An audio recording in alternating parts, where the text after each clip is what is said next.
So, I'd like to introduce my audience to an author I came across and met um, back in 2018, Jonathan Shaw. Well, he wrote these books I have in 2017 and released it then. So I went ahead and picked up his books.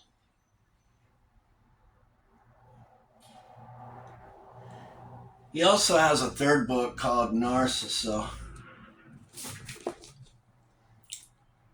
I've read all three of them, and Harry personally autographed it to me.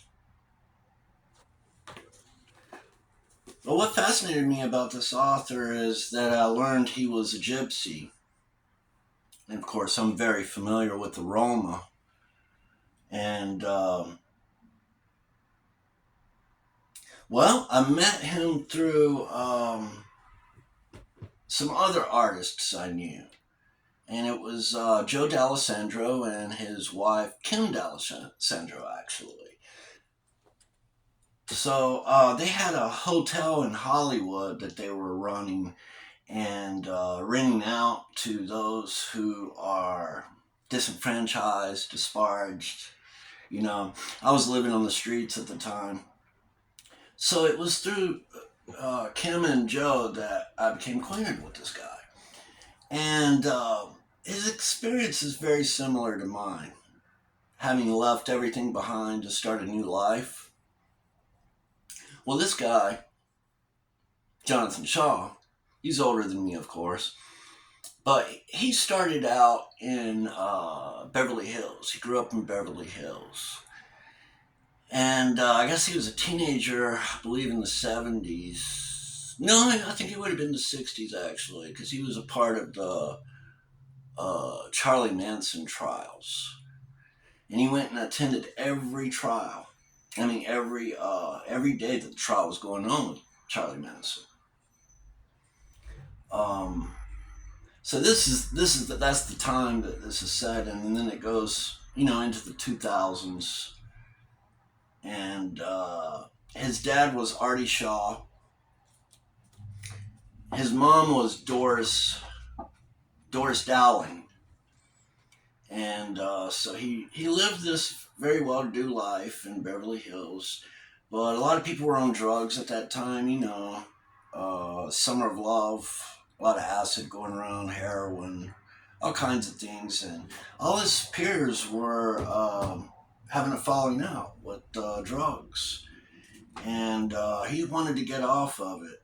And so he hitchhiked off of the Hollywood freeway and just went to Mexico.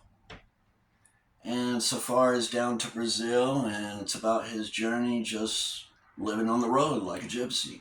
But anyway, I was very impressed by this guy's story, and that's why I want to share it with you. And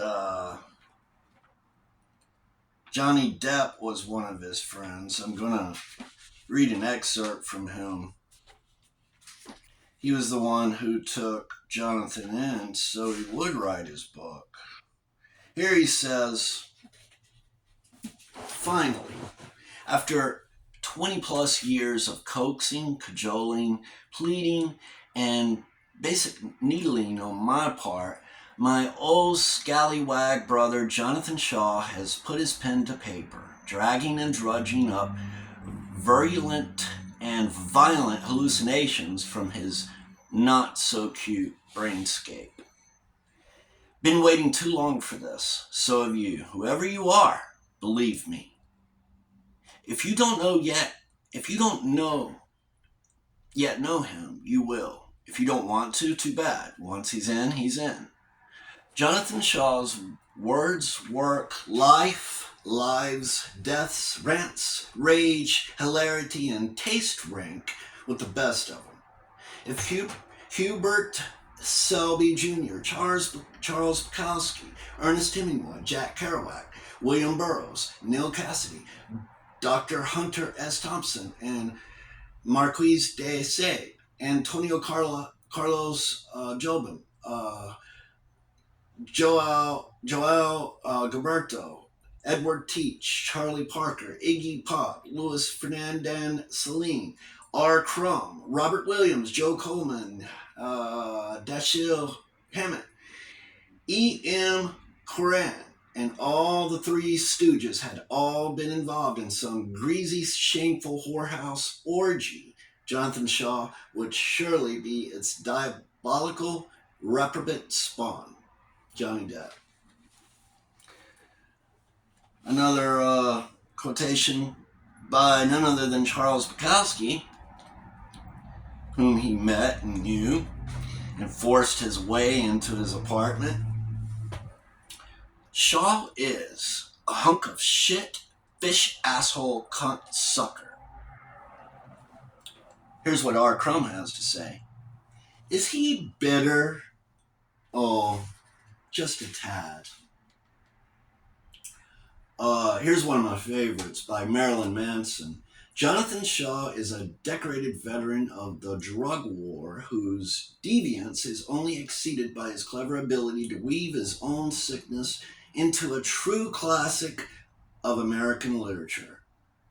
He is Oscar Wilde and Charlie Manson tattooing a portrait of Dorian Gray on the white underbelly of a society desperately in need of this type of fearless storytelling.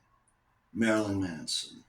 And if you don't know who Dorian Gray is, well, that was the short novel that was written by Oscar Wilde about a boy coming of age who meets a painter, and this old man paints him and tells him, however, that the painting will age, but he will never age.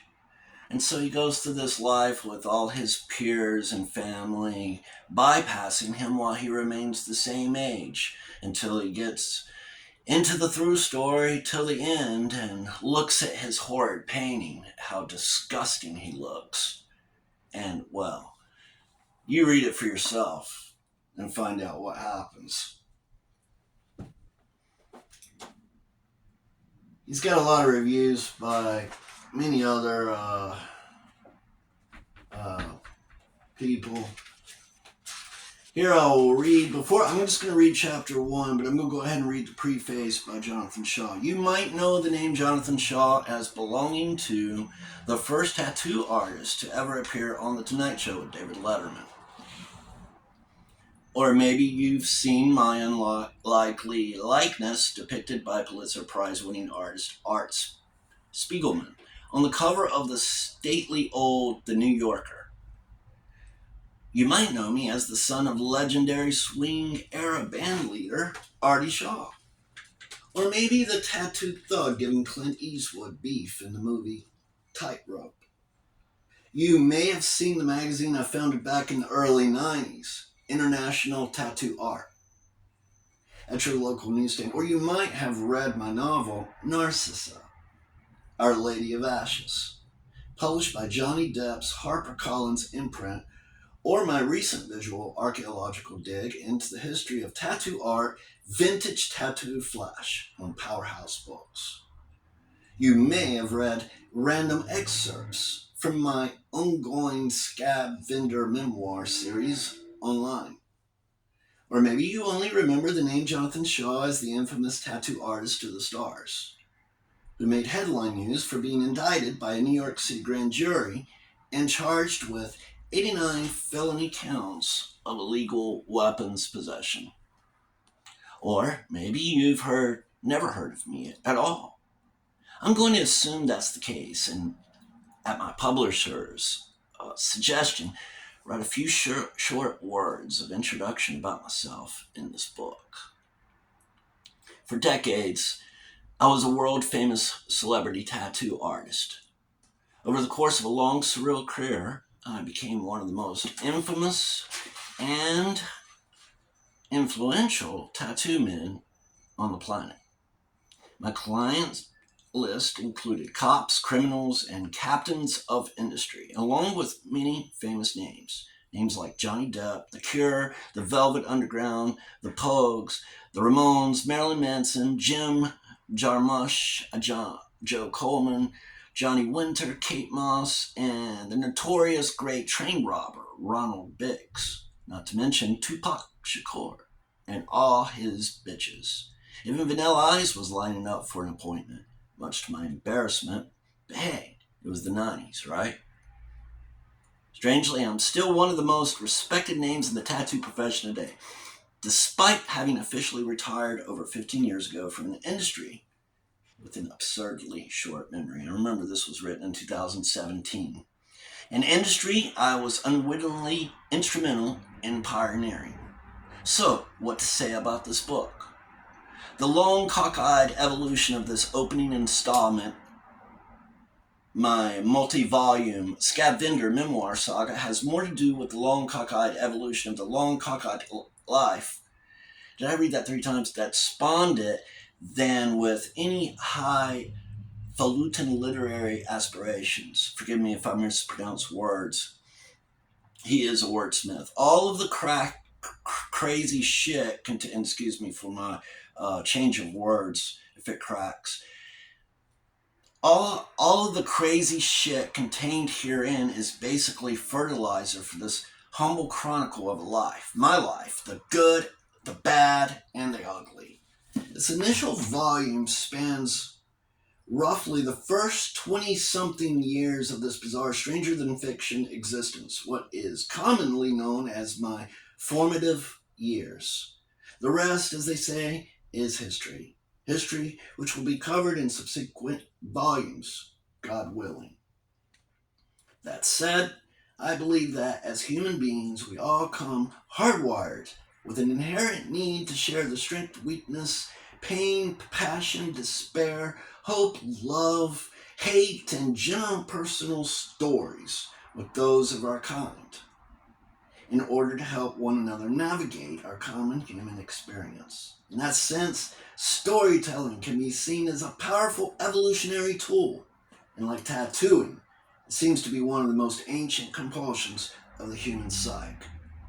So, dear reader, without further introduction, I invite you to dig in and read all about it. In the words of my esteemed predecessor, Hunter S. Thompson, buy the ticket, take the ride. So, I thank you for buying the ticket, and I sincerely hope you will enjoy taking the ride half as much as I've enjoyed surviving it. Jonathan Shaw, writing from Columbia, Cartagena, Colombia, 2017. Scab Vendor. And of course, he's got a real love for his mother. And so do I, for my mother. And I got to meet him on my mother's deathbed back at Halloween 2018. So this was very special to me in my receiving this. And if I may, I would love to warm you up to chapter 1. And again, forgive me for my mispronunciation of words. I'm just learning, like we are all learning. And this is called A Dream of Life. Gives a quotation by Robert E. Porfirio.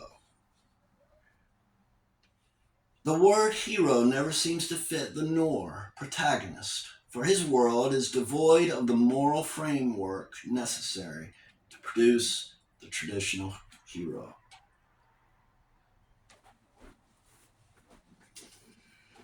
Hotel, blink, hotel, blink, hotel, blink, hotel, blink, hotel, blink, hotel, blink, hotel, blink. Dusk, drawn to a hypnotic red neon flicker.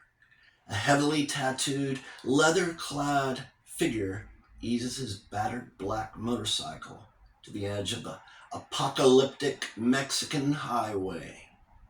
Laureled like a giant metallic insect to another downbeat oasis, the road-weary gypsy brings the big bike to a stop, surrendering to the night. They say the months before you die are the most relieving and joyful, the most magical of your life. They say the magic is in an unconscious surrender to death. That's what they say. Late winter, 2002. Still alive. It's been over a year since the curse caught up with Chicano and almost snuffed out his life. Just months now since the gates of hell opened wide in New York City on September 11th, and a decade to go, according to the ancient Mayan calendar, until 2012 and the long prophesied death of illusion. Chicano, the death has already happened. There's nothing left to lose. But he's not tripping on any of that shit. He's too shot after another hard day's ride to be tripping on anything. His body aches. Road dust fills his nostrils, clogging up his rusty old DNA, dust and bones, calcified, larynx. He feels like he's been waiting forever for a glass of water at the bottom of a dried out well. The big trucks rumble past as he pries his ass from the bike and limps over to a hut marked Oficina. Another darkened city of the Mexican night. Another faceless urban landscape whose name eludes him, like all the others. He'll find out where he is in the morning should he live another day. Not that he'd give two pinches of shit to know. Like all the other anonymous piss stops along the road to hell, Chicana knows he'll never see this place again. As he stretches his hanged out arms and hands above his head, his limbs seem to vibrate still with the steady hum of the throttle and the pounding motor that's as much a part of him now as whatever's left of his liver, his kidneys, his overloaded, heat-maddened brain. Chicano is well accustomed to the solitary, motorized pool of constant motion, momentum, concentration, and speed. Off the bike, though, he feels unsteady, like a drunken sailor. With his weary grimace, he reaches into his pocket and fishes out a handful of crumpled peso notes. He hands the cash to a faceless man, takes the room key and parks the bike by a row of colorful low cement bungalows. He finds his cell-like cubicle at the end of a dirt bike littered with dusty cactus plants. He limps back to unstrap a worn leather valise from the seat, then steps into another neat little room and the familiar scent of cheap hotel soap, roach spray, and eucalyptus floor wash. Minutes later, he's passed out on the hard, single mattress, falling like a helmeted Jules Verne deep-sea diver into chambers of golden sleep. Down, down, down he sinks, emerging in another time, another dimension, another life, where he is a disincarnate camera of mind. Images appear like in an old movie. Vague outlines of a group of boys emerging from the watery dreamscape.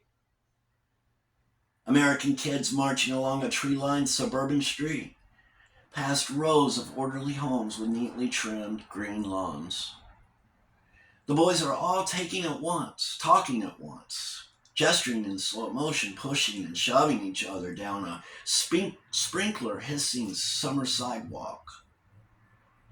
The dreamer can make out an intense, brooding 8-year-old named Jono walking out of step with the others.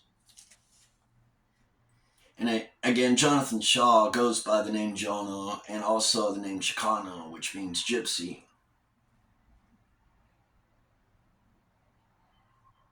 As the boy breaks away from the group, the dreamer's vision follows him to a vacant lot and past a row of tall eucalyptus trees. Leaves writhe in the wind like tiny puppets. The camera eye halts at the tree's surface, where bark is peeled away, exposing a flesh as white as the boy's tight young skin. The eye moves on, scanning down the trunk, past crawling ants, over knotholes and bumps, down to where the wood is littered with names and initials. The graffiti grow denser at the bottom, jumbled together like angry hieroglyphics competing for space where generations of kids and lovers have carved their memories. The other boys crowd around in an excited cluster as an alien reptilian eye watches from another chamber of the dreamer's vision. The brooding boy stands slightly apart from the group, observing a lizard on a branch. The creature seems to be watching him too, as he squints, whittling its crude likeness into the tall, shimmering eucalyptus's sappy green flesh. The boy's concentration is focused only on the lizard, taking its shape and detail into his eye as his hand reproduces its image. The other boys move closer. They seem to be taunting the carver. Ignoring their jeers, he remains transfixed by the reptile, obsessed with its essence and form. A sudden streak of gray startles his eye as a rock bounces off the tree and the lizard scampers off. The others are laughing out loud. A red-headed kid picks up a rock and takes aim again. Jono stops, penknife in hand. Quick as a rattlesnake strike, he turns and stabs the rock thrower in his freckled arm. Gawking, frozen faces. Blood. The dreamer watches the shadowy, silent movie unfolding as Jono stands in the center of his vision. Scrambling feet trample over dirt, and then the carver's tormentors are gone. Alone now, he completes his first tattoo on living tissue. He stands back, regarding his handiwork with a sly grin. It feels significant to him, like one of those old-time cave paintings in history class. Wood chips fall like snowflakes, covering the cracked yellow dreamscape and landing around the roots at the wood as the wood begins to bleed in dark red weeping pools. With a freeze-frame flicker, the roots start to move, entwining themselves about the boy's legs. The dream, the dreamer, and Jono are one. Jono, Jonathan Shaw, Chicano. He stands rooted in the trembling ground, surrounded by a surreal landscape of pounding fevered shadows, trapped, paralyzed, as the old nightmare engulfs him. And once again, he is unable to scream, or run, or awaken. Chapter 1. A Dream of Life. So I hope you enjoyed this introduction to Jonathan Shaw, also known as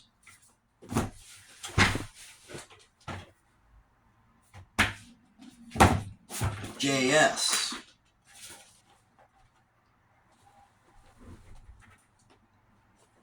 Being the Captain Jack Sparrow, played by Johnny Depp. The real Jack Sparrow.